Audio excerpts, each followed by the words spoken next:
Ceux qui me connaissent savent que je ne suis ni théologienne ni psychothérapeute. Je ne suis qu'une femme, qu'une épouse, qu'une mère qui va tenter en toute simplicité de lever le voile sur sa compréhension des Écritures et prendre devant vous le risque de la controverse. La femme était stérile. Après 7 années d'attente, de larmes, d'espoir et de désespoir, le couple eut recours à la procréation médicalement assistée et obtint 4 embryons qui furent congelés 2 mois. À l'heure de l'ultime rendez-vous qui devait changer toute sa vie, toute leur vie, dans le silence de ses profondeurs, la femme s'agrippa à son Dieu et lança cette prière. « Ô mon Dieu, c'est toi qui détiens les sources de la vie. Permets que de cette décongélation, la vie renaisse. » 2 embryons survécurent et il lui sembla longtemps entendre la voix rassurante de l'infirmière lui dire « Ils sont très beaux, madame. » Les mystères de la vie font qu'un seul des 2 se développa, et pour exprimer sa gratitude à son Dieu, elle appela l'enfant qui naquit « Le Seigneur sauve ». D'une autre prière intime et douloureuse, la femme trouva grâce aux yeux de son Dieu, et sans le secours d'aucune main, enfanta une seconde fille qu'elle appela « L'Éternel est Dieu ».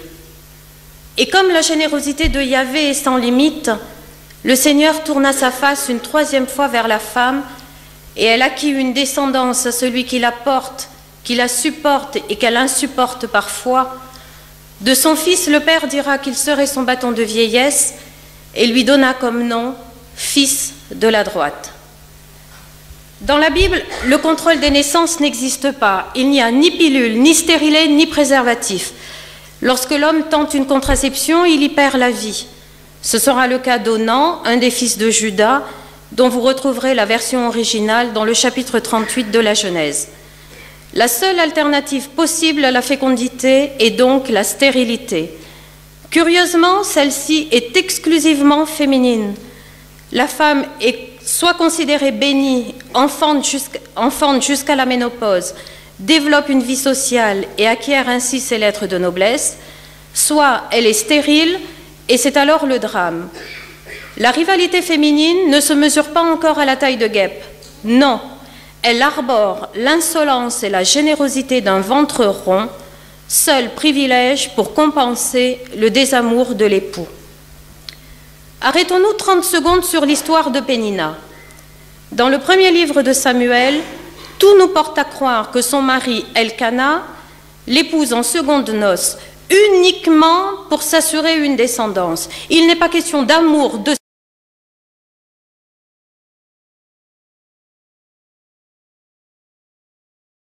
sentiment, de tendresse. Non, il en aime une autre. La première, Anne.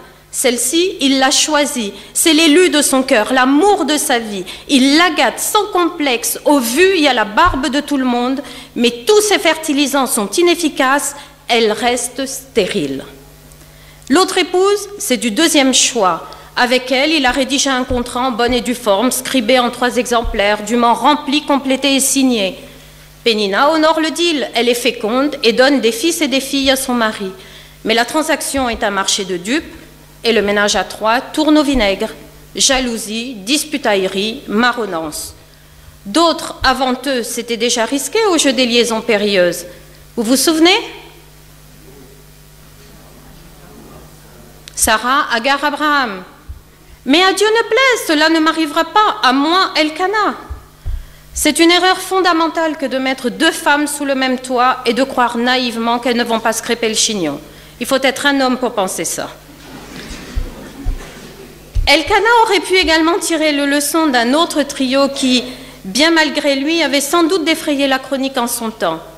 Je veux parler de Léa, Rachel et Jacob. Le père, Laban, vole à sa fille aînée, Léa, les préparatifs de ce qui aurait pu être, et ce qui aurait dû être d'ailleurs, l'un des plus beaux jours de sa vie. Le soir des noces de sa sœur Rachel, par un machiavélique tour de passe-passe, la vie de Léa bascule lorsque son père l'offre en sacrifice à son beau-frère. Jacob vient de payer 7 ans de vie pour changer son statut de neveu en celui de gendre. Légitimement, il fait donc une piqûre de rappel au futur beau-père vénal et devenu subitement amnésique. « Donne-moi ma femme, mon temps est accompli et je veux aller vers elle. » Son cœur est enflammé, il brûle, il s'embrase. Le moment venu, il se donne tout entier, sans réserve, sans retenue, et Léa va être aimée comme jamais plus elle ne ressentira l'amour de celui qui deviendra par fatalité son époux, mais sans tambour ni trompette. Oui, Jacob aime jusqu'à en perdre le souffle et murmure à l'oreille de celle qu'il croit être sa bien-aimée, « Rachel, oh Rachel, mon amour !» Le temps se suspend et se fige, Léa se raidit, tandis que son sang se glace dans ses veines, son cœur est labouré, en silence. L'instant fugace d'une nuit, elle va tout juste effleurer du doigt les contours de l'amour conjugal. Ce que Jacob prendra pour des larmes de joie ne seront en réalité que l'expression d'une profonde meurtrissure. L'acte d'amour, si tant est qu'on puisse l'appeler ainsi désormais, sera l'objet de marchandages petits et mesquins. Les deux sœurs vont développer des stratégies pour conquérir le cœur du même homme, allant jusqu'à faire appel à des mères porteuses à but non lucratif, Bila et Zilpa, leurs servantes respectives. Rachel, pourtant favorite, n'entreverra la garantie d'une sécurité affective qu'au travers d'une maternité propre. De son côté, sans jamais faire le deuil de sa première nuit de femme, Léa espérera contre toute espérance, sans fausse pudeur. Vous savez combien toutes ces recettes de cuisine procréative laisseront un goût amer aux enfants qui naîtront. Ils seront pris en otage par les deux femmes et estampillés par elles d'un nom qui revêtira un caractère plus qu'identitaire. Nous n'en retiendrons que deux. Lévi. Cette fois, enfin, mon mari s'attachera à moi car je lui ai enfanté 3 fils. Naphtali. J'ai lutté auprès de Dieu contre ma sœur et j'ai vaincu. C'est la portée et l'écho de toutes ces syllabes qui feront que la fratrie se liguera contre Joseph, lui, le premier fruit d'un amour exhibé et décomplexé dont ils étaient tous exclus. Nous remarquons donc ceci. Bien avant que l'enfant ne paraisse, le choix de son nom est le plus souvent intrinsèquement lié à la vie de sa mère. L'inspiration n'est pas guidée par le dernier sitcom à la mode ou la star en vogue du moment. Non, c'est à partir de sa relation au divin ou pas, d'une expérience concrète, vécue, tangible, que la mère attribue le nom comme pour imprégner l'enfant des circonstances heureuses ou déplorables liées à sa naissance. Cet enfant n'a pas de prénom, il n'a qu'un nom. Alors celui-ci doit avoir du sens et faire sens. Hormis quelques exceptions, c'est une affaire de femme, de mère. Et c'est peut-être en partie pour cela que Jacob attendra la 12e naissance pour exprimer un avis, intervenir et changer le cours des choses. Et pourtant, n'avait-il pas été lui-même la cible et la victime d'une certaine forme d'ostracisme? Dites-moi, quelle mère prendrait aujourd'hui le risque d'appeler son fils Adolphe? Savez-vous qui a donné à Jacob son nom? Je vous invite à lire avec moi dans Genèse 25 au verset 26.